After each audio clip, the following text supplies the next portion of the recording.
technology in general can be seen two ways. From the perspective of GIU system-wide reviews, the technology might be an argument for non-cooperation by pretexting that technology is incompatible, so we should go doing our work in silos. The other, more generous, and I think we should explore in particular that, a second option is to use the technology for more interaction and more cooperation among agencies. We have an excellent panel today. Although we are a little bit late, well, a little bit is a euphemism, it's half an hour later, I would say.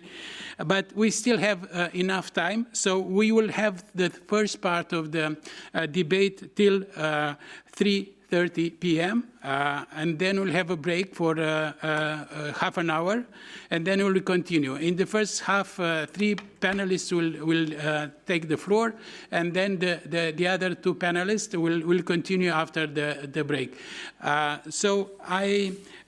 Most of the biography and the achievements of the panelists are already known by you, but let me very briefly introduce Professor Manuel Frutos-Perez Fea, who is a visiting professor in Cambridge Education Group, visiting professor in University of Bristol, and the Director of Business Development in the Cambridge Education Group. This Cambridge Education Group is led by Professor Fea, developed partnership with prestigious universities across the United Kingdom to enable them to expand their reach to global markets through the provision of high-quality online learning. You have the floor, Manuel. Thank you.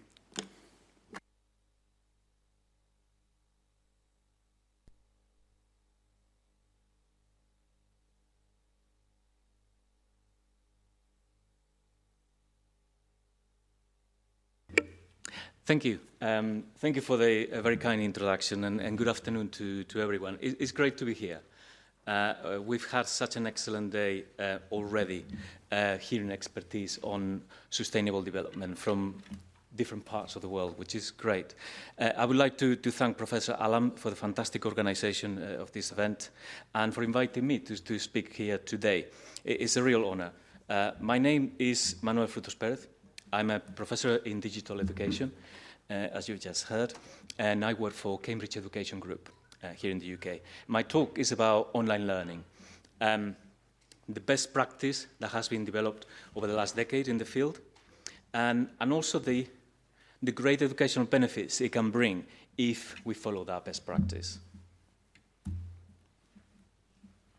So let me start by giving you a very quick overview of Cambridge Education Group. We are an education enterprise. We specialize in international education. We have a number of divisions, such as colleges, both in the UK and abroad. I work in the digital education division, where we partner with universities to help them develop online programs of study. And we help them deliver those programs to an international audience. So the digital division is the youngest part of the group. We have had very rapid growth, which we have been very meticulous about doing it in a sustainable way, ensuring that we deliver the highest level of quality to all our learners. In 3 years that we have been in operation, we have formed 5 substantial partnerships with UK universities. And today we have 27 courses. Most of them are full postgraduate degrees at master's level with those universities. And our combined student population across those partnerships has grown beyond 1,000 students who are based in 71 different countries. So these are online learners, they are part-time learners, and they are based right across the world. And just to put these figures into perspective, at 1,000 students, we have a larger postgraduate population than 50 UK universities. We really pride ourselves in the quality of the online learning pedagogy that we have developed, and we also pride ourselves in the excellent support that we provide to our students. And the result of that, the result of using best practice pedagogy, and really good support for the students results in really good retention and attainment rates. At the moment, right across all our partnerships, our retention rates stand at 95%, which for online learning is a real achievement. So, let's move on to the main part of the presentation, what I really want to talk about today, which is about how we learn and then how we learn online and what would good look like in an online environment. So how we learn. We really know a lot. As educators, we know a lot already about how people learn. We know that people learn best when learning is an active process. And we know that people learn best when that learning process is actually a social one. And when it challenges us, when we really, as learners, we get stretched, that the process of education is really pushing us to learn and to do things that are difficult. And this is nothing new. We have known this for a very long time. Here on the screen, now you can see a Chinese proverb. Chinese philosophers already passed that wisdom on to us. And that proverb is dated probably around the year 300 BC. And it says, "Tell me, and I will forget. Show me, and I may remember. Involve me, and I will understand." And that really goes to the core of how we learn as human beings. We learn by being an active participant in the process, and we learn by doing it together. So, online learning. What has been the issue with online learning, particularly in the early days of online learning? The problem with online learning has been that the easy thing to do online is actually to create a process in which the learner takes a passive role, in which the learner is an individual, and in which the learning process is actually just a transaction where knowledge passes from one place to another.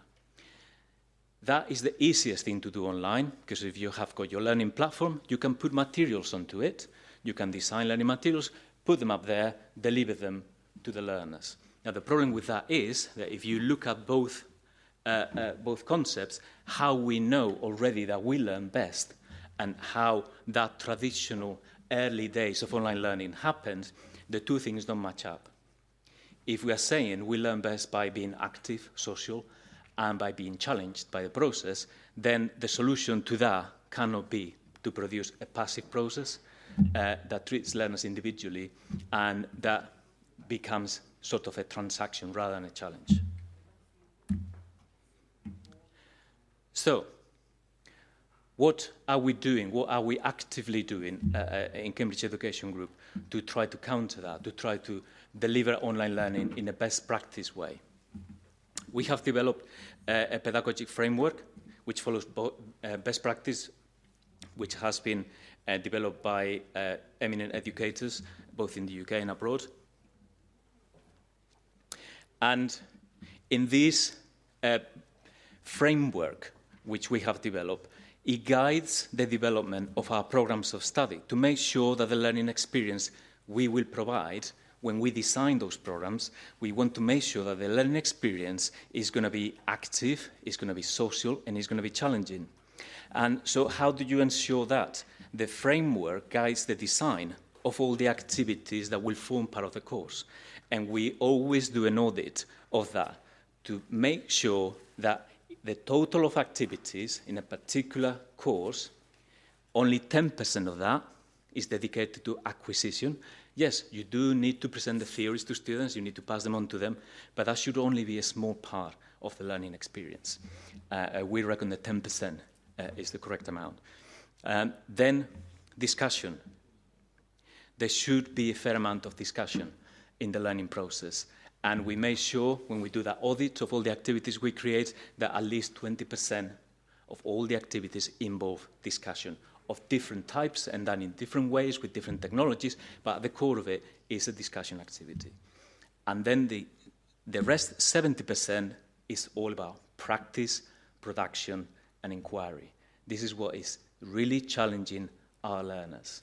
So you can see that You need the framework because, as I mentioned before, the problem with online learning is that the easy thing to do is not actually best practice. So when you have got a framework and you can audit what you're doing, it helps you guide the designers and the developers and the academic team to make sure that there is a balance, and that balance is erring towards best practice, which means that it's got to be an active process, it's got to be social, and it's got to be challenging. In addition to the framework, we have got a weekly learning pattern where those activities are distributed across the learning week for all our students. That's really important because in online learning, particularly the type of online learning in which we engage, which is part-time, mostly master's courses. So most of our learners are professionals, they're already working, they have got families, they have got very busy lives. So it's really important that the structure of a learning week is very clear to them. There is absolute clarity. They know what to expect. They know what they're going to have to be engaging with. And we at the design stage, we distribute our activity types from the pedagogic framework. We distribute them on a learning week. So any learner on our courses, they can predict when the next week comes up, they know exactly what's going to be happening. There's going to be an introduction at the beginning, there's going to be some guided practice, there is going to be a challenge activity, there is going to be a reflection activity, and then there's going to be a webinar at the end. It's an active process, it's very collaborative across all the cohorts, and they can predict exactly what's going to happen. That's to help them engage with the process.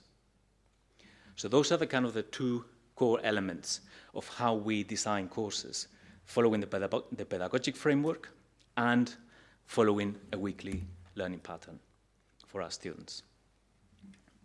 In addition to that, something really important that also was largely missed out in the early days of online learning is, for us, this is one of the pillars of the model, is actually making sure that the students are engaged and successful in those courses. And in order to do that, you need to put in a lot of support for these learners.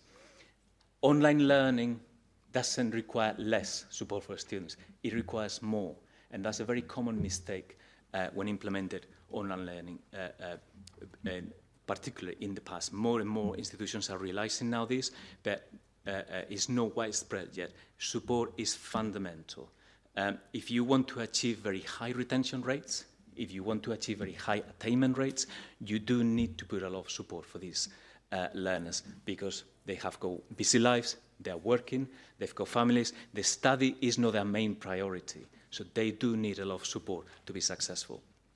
And this support is layered, and we layer that across 3 domains. The first one is the academic, very important, of course, with online tutors who facilitate the delivery of the courses, and with academic teams from the different faculties, from the different universities who we work with. All of that is in there. So this is an active course that is taught online. It's not simply you log in and you have access to materials. These courses are taught just in a new, different way. The second layer of support is the pastoral. And this is the layer of support that most commonly gets missed in online learning courses.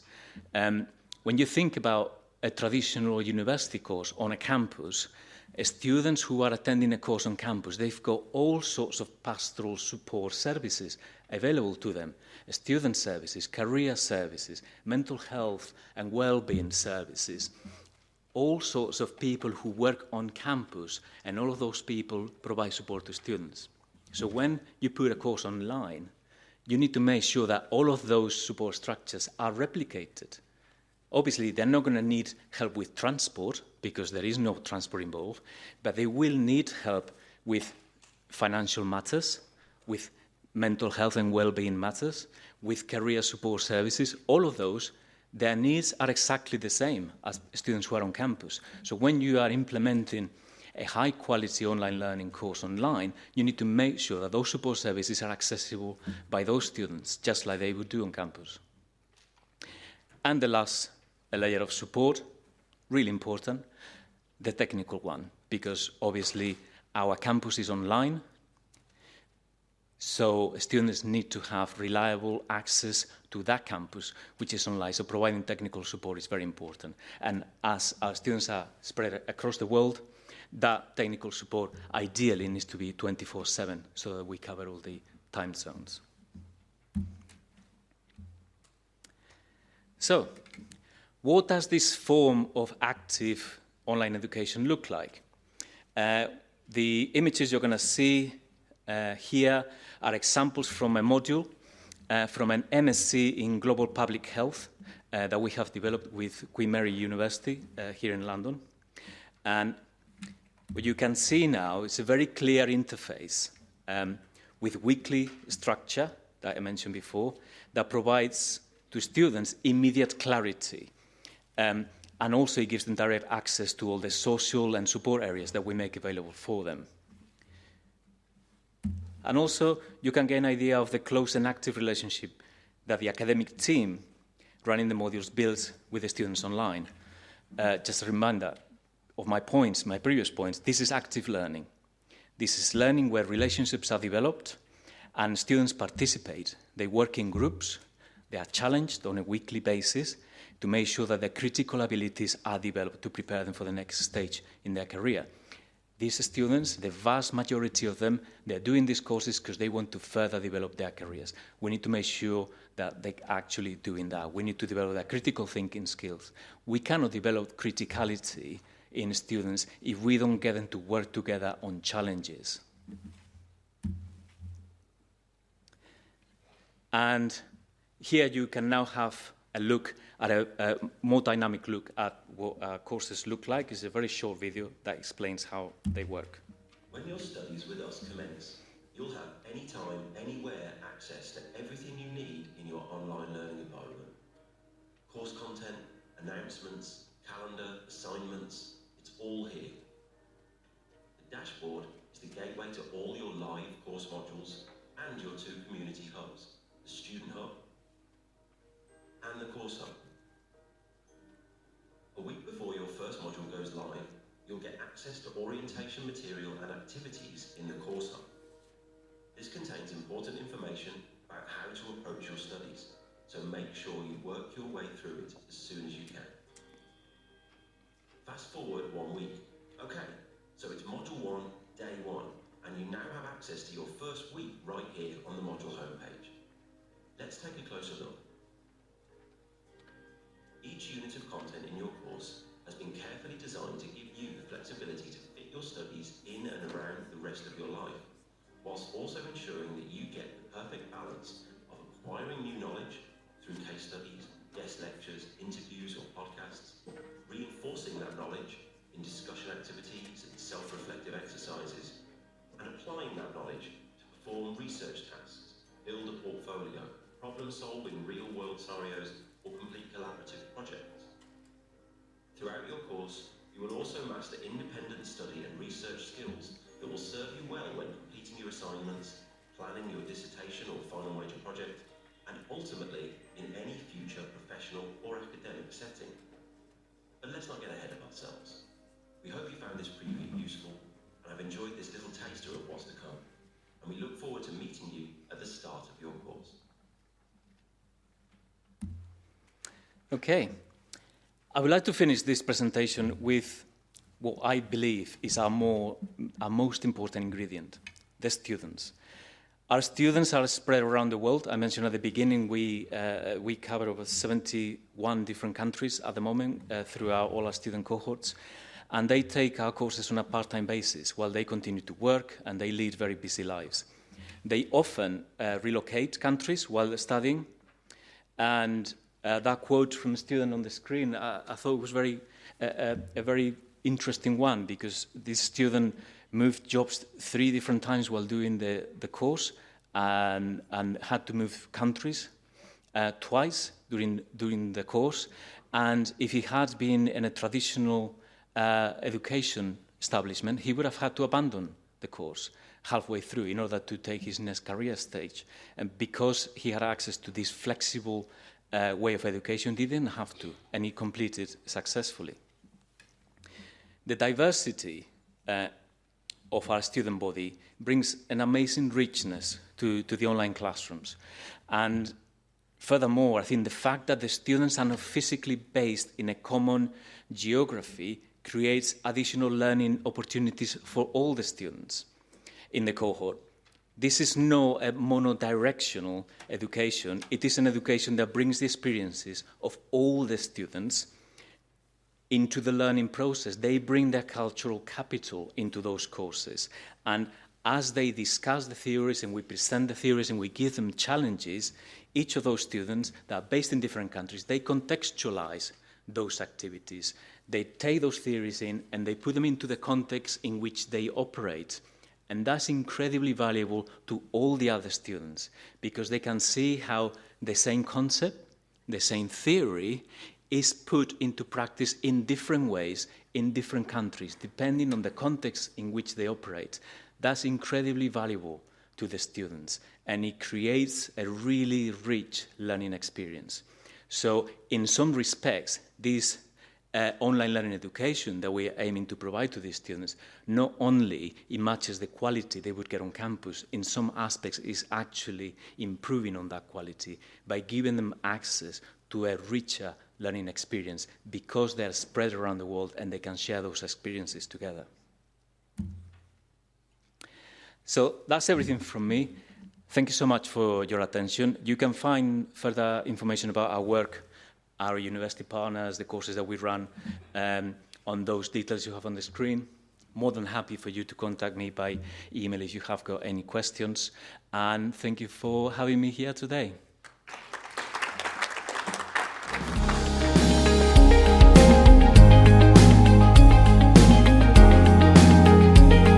So please remember, if we all help and do a little bit, it will make a big difference.